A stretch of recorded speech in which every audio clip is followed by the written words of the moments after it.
Hey everyone, and welcome back for another deep dive with us. You guys ready to like have your minds blown a little bit today? I think we've got something pretty mind-bending lined up. Okay, so today we're going to be exploring some pretty fascinating ideas from Sigmund Freud. Specifically, we're going to be looking at excerpts from his 1910 essay on the antithetical meaning of primal words. So get this, the big question we're tackling today is, what if the earliest words that humans used actually held opposite meanings at the same time? Yeah, it's a question that when you really start thinking about it, it really challenges our understanding of how language works and how it's evolved over time. Totally. Yeah. And before we go any further, can you sort of set the scene for us a bit? Like, what led Freud down this particular rabbit hole of exploring, these contradictory word meanings? Well, it all started with Freud was analyzing a dream. And in this dream, a statement had its meaning completely flipped. And that got him thinking about this possibility of words holding contradictory meanings. Imagine like love and hate, not as these distinct emotions, but as two sides of the same coin. It really flips our modern perspective on its head. Yeah, it totally does. Yeah. And speaking of flipping things around, Freud uses the example of the ancient Egyptian language in his essay. And I was reading how they had words that could mean both strong and weak, depending on the context. Exactly. And this is where it gets really interesting. It's not just about synonyms, it's about a single word encompassing two completely contradictory ideas. Think of it this way. Like imagine you only have a handful of crayons to color with, right? You might use blue for the sky, but you'd also have to use the same blue for the ocean Left. because you don't yet have a separate green. And as language evolves, you get more crayons, you get more specific terms. So are you saying that early humans were basically working with a limited vocabulary, and this forced them to use words in a more broader, more encompassing way? That's precisely what Freud is suggesting. Early human language might have reflected a way of thinking that wasn't as differentiated as ours is today. But doesn't that seem a little strange? I mean, wouldn't that just make communication incredibly difficult? It might seem strange to us, but think about it. If you don't yet have the concept of weakness as separate from strength, you might use a single word to encompass that whole spectrum of physical capacity. Okay, I'm starting to see how that might work. So as humans develop more complex tools, technologies, social structures, their language also had to evolve to keep up. Right, and Freud even uses the word ken as an example. Originally in Old English, it meant both to know and to make known. And then over time, those meanings split, and we ended up with separate, more specific words like know and show. And this differentiation of language likely went hand in hand with the development of human consciousness itself. Whoa, that's a pretty profound thought. The way we speak actually reflects how we think, and that our way of thinking has changed dramatically over time. So if early humans didn't have separate words for, say, past and future, did they experience time differently than we do? That's a question that really gets to the heart of how language might shape our reality. It certainly raises some thought-provoking questions about the relationship between language and thought. It even ties into the Sapir-Whorf hypothesis, which proposes that the language we speak actually influences how we perceive and understand the world. Oh, hold on, tell me more about that. So the Sapir-Whorf hypothesis, it's also known as the linguistic relativity hypothesis, basically suggests that the structure of a language can actually influence a speaker's worldview. Kind of like, how wearing glasses with different colored lenses can change how we see things. Each language might filter reality in its own unique way. So you're saying if Freud's right about this whole antithetical nature of primal words, that could actually support this idea that language shapes our thoughts. Yeah, it's a pretty intriguing connection, isn't it? I mean, if early humans really did perceive these concepts, like strong and weak, as this single unified idea, their language would have reflected that and Right. potentially even shaped their understanding of physical power. Okay, that makes sense. But let's go back to Freud's examples for a second. He talks about strong, weak, inside, outside, light, dark. Are these all pairs where understanding one side inherently means understanding its opposite? Exactly. These are concepts where, grasping one half of the pair necessitates understanding the other. Like you can't really comprehend light without also having a sense of dark. It's like defining a valley. It only exists in relation to the mountains that surround it. I see what you mean. But we don't talk like that anymore, right? Yeah. We have separate, more specialized words for everything. That's a key point. Freud argues that as humans progressed, their language became more precise and differentiated. We moved away from those broader, encompassing terms, and we developed a richer vocabulary to express subtle distinctions. Okay, so instead of one word meaning both to know and to make known, we now have know, show, tell, inform, explain. Our language has exploded with possibilities. Does that mean that our capacity for abstract thought has also expanded? That's precisely what Freud believed. He saw this evolution of language as directly linked to the development of human consciousness. That's incredible. And this isn't just about individual words, right? You mentioned earlier that entire grammatical structures have evolved over time. Yes, absolutely. Think about how we use tenses, for example. That ability to clearly express past, present, and future actions. That's a relatively recent development in human language. It suggests a growing awareness of time and our place within its flow. So you're saying ancient humans might not have even had a clear concept of the future because their language lacked the tools to express it. It's a fascinating possibility, right? Their language might have reflected a more immediate, present-focused way of experiencing the world. Wow, that really makes you wonder how differently they must have perceived reality. It's almost like looking through a window into a completely different way of thinking. Yeah, that's the beauty of studying the history of language. It's not just about words, it's about understanding the evolution of human thought and consciousness itself. It makes you realize how much we take language for granted.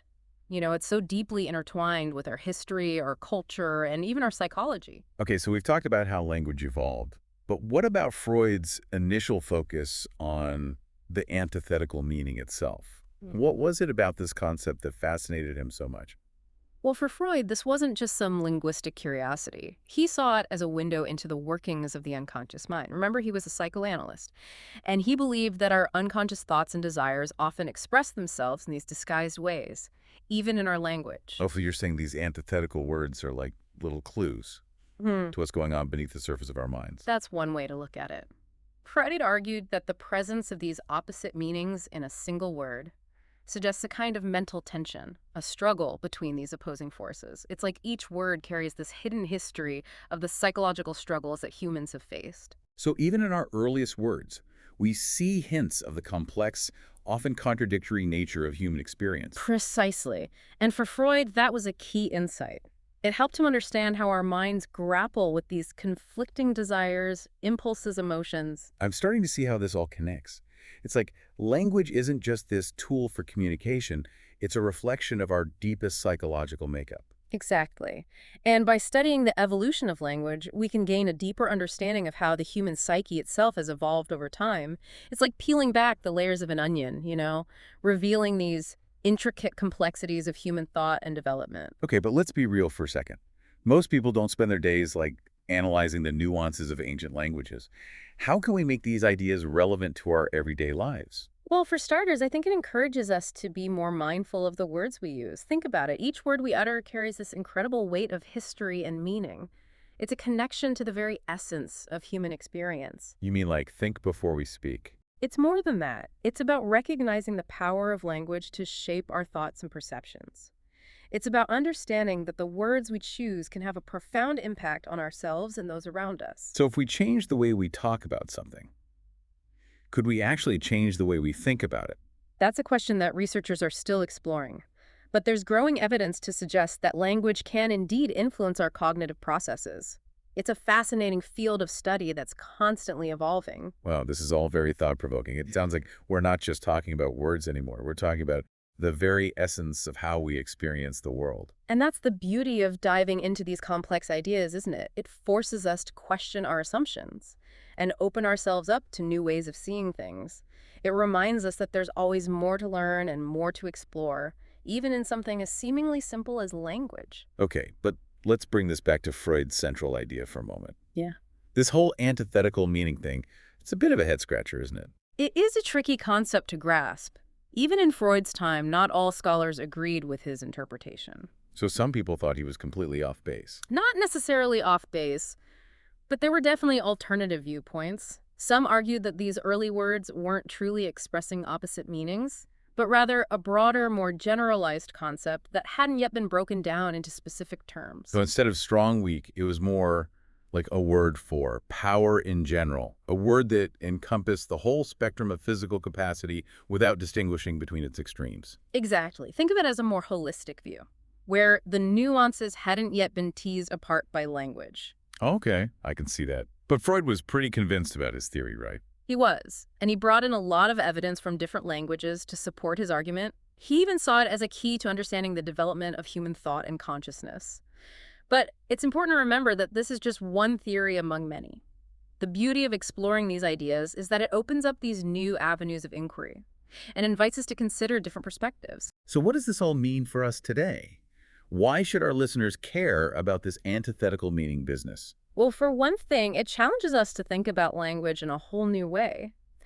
It's not just a tool for communication, it's a window into how our minds work, how we perceive the world, and how we've evolved over time. So it's like language is a reflection of who we are, both individually and as a species. Precisely. And by studying the history of language, we can gain insights into our own psychology, our cultural biases, and even our philosophical assumptions. It's a journey of self-discovery through the words we use. Wow, that's pretty deep. So the next time I'm struggling to find the right word, I should maybe think about all the ancient ancestors who were grappling with these same concepts thousands of years ago.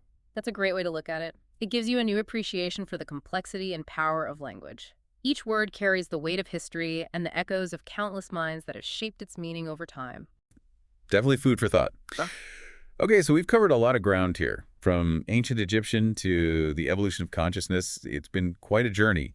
But before we wrap things up, I have one burning question for you. I'm all ears. If Freud were alive today, what do you think he would say about the way we use language in the digital age? That's a fascinating question. Honestly, I don't think there's a simple answer, but I imagine he'd be both fascinated and perhaps a bit concerned by the rapid evolution of language in the digital space. What do you mean? Well, on the one hand, we're seeing this incredible explosion of new words and phrases driven by social media, technology, globalization. Think of all the slang, acronyms, and emojis we use now. It's like a whole new language is being born right before our eyes. Right. And that kind of linguistic creativity would probably excite Freud, wouldn't it? I mean, he was always interested in how language adapts and evolves to meet the needs of its speakers. Absolutely. But I also think he might be concerned about the potential for language to be used in manipulative or harmful ways, especially in the online world. Okay, I see your point. Like how social media algorithms can be used to influence our opinions and behavior, or the spread of misinformation and hate speech. Exactly. These are all issues that I think would deeply concern Freud, given his understanding of the power of language to shape our thoughts and actions. That's a sobering thought. It's like with any powerful tool, language can be used for both good and bad. Precisely. And that's why it's so important to be aware of the potential impact of our words, both online and offline. It's about using this powerful tool responsibly and thoughtfully, recognizing the weight it carries and the influence it can wield. Okay, so maybe this is a good place to wrap things up. Okay. We've gone from the ancient origins of language to the digital age. And it's clear that there's still so much to explore. But before we go, any final thoughts for our listeners? I think the most important takeaway is simply to be curious. Pay attention to the language you use, the language you encounter in the world around you. Ask questions. Dig deeper. You might be surprised by what you discover. Love it. A call to action for all our deep divers out there. Go forth and explore the fascinating world of language. And remember, every word has a story to tell. Thanks for joining us on this deep dive, everyone. Until next time, keep those brains buzzing. You know, it's amazing to think that something we use every single day, like language, can hold such profound insights into, who we are and how we've evolved as a species. It really is. And Freud's idea about this antithetical meaning of primal words, it just adds like another layer of complexity to that, doesn't it? It suggests that even our earliest attempts at communicating, we're already grappling with this inherent duality of human experience. Right. It makes you wonder if those early humans, with their limited vocabularies, were actually able to grasp the subtleties of emotion and experience in a way that we might not even fully understand today. That's a fascinating thought. Imagine trying to express the full range of human emotion without separate words for love and hate, joy and sorrow. Perhaps they experience those emotions as a more unified, holistic spectrum, rather than the distinct categories that we use today. Yeah, it's like they were seeing the world in shades of gray rather than in black and white. And as language evolved, it allowed us to draw those distinctions more clearly, to define and categorize our experiences in a more nuanced way. Exactly. And that brings us back to this question of whether language shapes thought or simply reflects it. It's like this chicken or the egg dilemma that linguists and psychologists have been debating for centuries. But regardless of which came first, the connection between language and thought is undeniable, right? I mean, the way we speak shapes how we perceive the world, how we process information, and how we relate to each other. Absolutely. And that's why it's so important to be mindful of the language we use, to recognize the power it holds and the impact it can have. Whether we're talking about complex scientific concepts or simply having a conversation with a friend, the words we choose matter. So as we wrap up this deep dive into Freud's fascinating theory, what's the one thing you hope our listeners take away from this conversation? I hope it inspires them to look at language with a renewed sense of wonder and curiosity, to see beyond the surface of words, and recognize the depth of meaning and history they carry, to question assumptions, explore different perspectives, and, engage in thoughtful dialogue. Beautifully said. So to all our listeners out there, the next time you find yourself lost for words, remember the incredible journey language has taken to get us to this point. Remember the ancient echoes that resonate within each syllable, and the power those words hold to shape our thoughts, our perceptions, and our very reality. And never stop exploring. The world of language is vast and ever-evolving, with new discoveries waiting to be made around every corner. Thanks for joining us on this deep dive into the antithetical meaning of primal words. Until next time, keep those minds curious and those conversations flowing.